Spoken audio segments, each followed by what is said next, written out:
Is it possible to build a successful online business if you're not selling to other online business owners? Hi, I'm Natalie Lucier, your business strategist and digital visionary, and this is Off the Charts, where we help you reimagine what's possible for your business.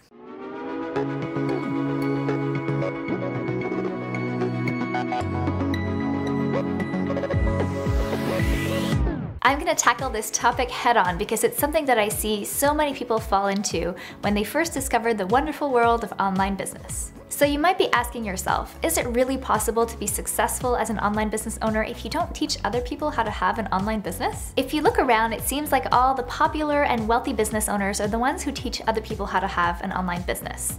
But is that the full story? So you might be asking yourself, if you have talents and interests outside of the business world, does it mean that you're doomed to earn a small income forever? Well, I don't think so. It's just time to break out of the bubble because we're so used to seeing the same people all over, and that's why we think that they're the only ones who can make it big. I've met business owners in a variety of different fields that aren't business that are building thriving six-figure plus companies. Tarot and spirituality, green smoothies, dance training, jewelry, nutrition, fitness, martial arts, dog training, and a ton of others. Now, one thing I will say is that if you want to build a business about a specific topic, then you need to be really passionate about it enough that you'd be willing to talk about it for years and years, because you probably will have to. With any business, it takes a while to build up a customer and a fan base, and if your only price point is a $30 product, then it's going to take some time to scale that to a profitable business. In every industry, there is a place for premium pricing, and it all comes down to choosing where you want to position yourself in the marketplace. You can be the high-end, super exclusive private dance instructor, or you can be the person who's available on every DVD shelf for the masses. You can sell thousands of jewelry pieces across the world or be a custom jewelry designer. You could also have a modestly priced nutrition program that's a stretch for some people but totally worth it for everyone. Now, I want to address why all the successes that we seem to see are in the business-to-business realm. So first, when you're in business, you tend to understand that you need to invest in order to make more money. So you might be willing to hire a copywriter, a designer, or a coach and pay top dollar because you know you're going to make your money back.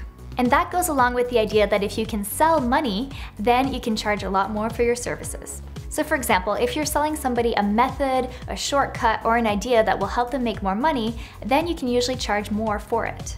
It's like saying, give me $5 and I'll show you how to make 10. Of course, everyone is going to want to sign up for that, especially if you have a lot of testimonials and case studies of people who made their $10 back, no problem. But as you know, there are so many more aspects to life than just money. I heard this around the internet before, and there are three main categories that most businesses fall under: getting laid, getting paid, and not dying. And I like to throw spirituality and self-help into that too. If you have a business that ultimately helps people with any of these categories, then you can totally make a successful go at it. Some of the biggest and most successful companies in the world aren't even in the getting paid category at all. If you think about infomercials like P90X or Insanity, Proactive, or even the Ronco dehydrators, these aren't related to the getting paid category at all, but they're really successful products and businesses. So please don't let the fact that you're interested in a different category stop you from starting the business that you're really passionate about. One thing I have noticed is that people who start an online business in a different category and then fall in love with online business itself tend to become trainers in that category because it's what they've become passionate about over time. And that's what happened to me with my Real Food Switch business turning into this digital strategy company that you see today. I'm passionate about business, health, and people living with intention. I know this is a hot topic, so please share this video with your friends so we can get the discussion going. Now, I'm really curious, what business category do you fall into? Leave a comment below and tell me, have you ever felt that niggling fear that maybe you can't make it online because you don't teach online business? I really want to open up this discussion. And if you enjoyed this video, please give it a thumbs up so that other people can find us on the web, and make sure that you're subscribed to our YouTube channel so you never miss any upcoming episodes of Off the Charts.